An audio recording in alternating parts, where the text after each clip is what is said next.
بسم اللہ الرحمن الرحیم۔ السلام علیکم ورحمۃ اللہ وبرکاتہ۔ معزز سامعین کرام، آج میرا عنوان ہے کہ سوشل میڈیا پہ بہت سارے ایسے علماء کرام جو اپنے آپ کو علم والا سمجھتے ہیں اور وہ کہتے ہیں، کوئی آ کے کہتا ہے کہ نماز تراویح کا کوئی وجود ہی نہیں ہے، سرے سے نماز تراویح ہے ہی نہیں، اور کوئی آ کے کہتا ہے کہ روزہ اسلام میں ہے ہی نہیں، اور اسی طرح کوئی آ کے کہتا ہے، کوئی آ کے زکوٰۃ کا انکار کرتا ہے، کوئی آ کے قرآن شریف کا انکار کرتا ہے کہ قرآن شریف میں تحریف کی گئی، حضرت عمر فاروق اور حضرت ابوبکر صدیق کے زمانے میں اس میں کچھ جو آیات ہیں وہ نکال دی گئی، اور اسی طرح کچھ جو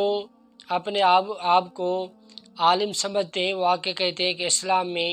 داڑھی جو ہے وہ ہے ہی نہیں، اور اسی طرح کوئی آ کے یہ کہتا ہے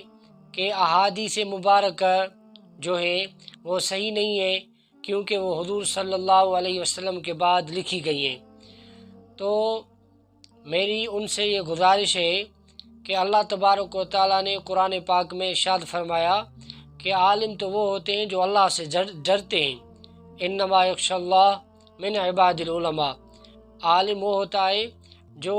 اللہ پاک کا خوف رکھے۔ تو میری ان سے گزارش یہ ہے ایسے آدمیوں سے اور وہ جو اپنے آپ کو عالم سمجھتے ہیں کہ برائے مہربانی آپ لوگوں کو گمراہ کرنا چھوڑ دیں۔ لوگ جو ہے وہ پہلے ہی دینی معاملات میں بہت ہی سست ہیں، کوئی تراویح نہیں پڑھتا، کوئی نماز نہیں پڑھتا، کوئی داڑھی نہیں رکھواتا، کوئی زکوٰۃ نہیں دیتا، کوئی احادیث کو نہیں مانتا۔ وہ آپ کی مثالیں دیتے ہیں کہ فلاں عالم نے کہا ہے کہ تراویح نہیں ہے، فلاں عالم نے کہا ہے کہ داڑھی اسلام میں نہیں ہے، فلاں عالم نے کہا ہے کہ زکوٰۃ نہیں ہے۔ تو وہ جو عمل نہیں کر رہے ان کا بھی گناہ جو ہے وہ آپ کے ذمہ ہوگا۔ تو اگر آپ کو شہرت چاہیے تو اور بھی بہت سارے مواقع ہیں جن سے شہرت آدمی حاصل کر سکتا ہے۔ اگر آپ کو مال چاہیے تو مال کمانے کے اور بھی بہت سارے ذرائع ہیں، لیکن دینی معاملات میں ایسے معاملات جو اسلام کے ارکان ہیں، جو شعائر اسلام ہیں، جو قرآن و حدیث سے ثابت ہیں، آپ آ کے ان کا انکار کرتے ہیں اور لوگوں کو پھر بہانے مل جاتے ہیں۔ تو ہمیں اللہ کی جماعت ہونا چاہیے۔ آپ کو پتہ ہوگا کہ شیطان جو تھا وہ بھی بڑا عالم تھا، لیکن اس نے جو دلائل دیے جب اللہ تبارک و تعالیٰ نے اس کو حکم فرمایا کہ آدم کو سجدہ کرو تو اس نے بھی دلائل دیے، لیکن اس کے جو دلائل تھے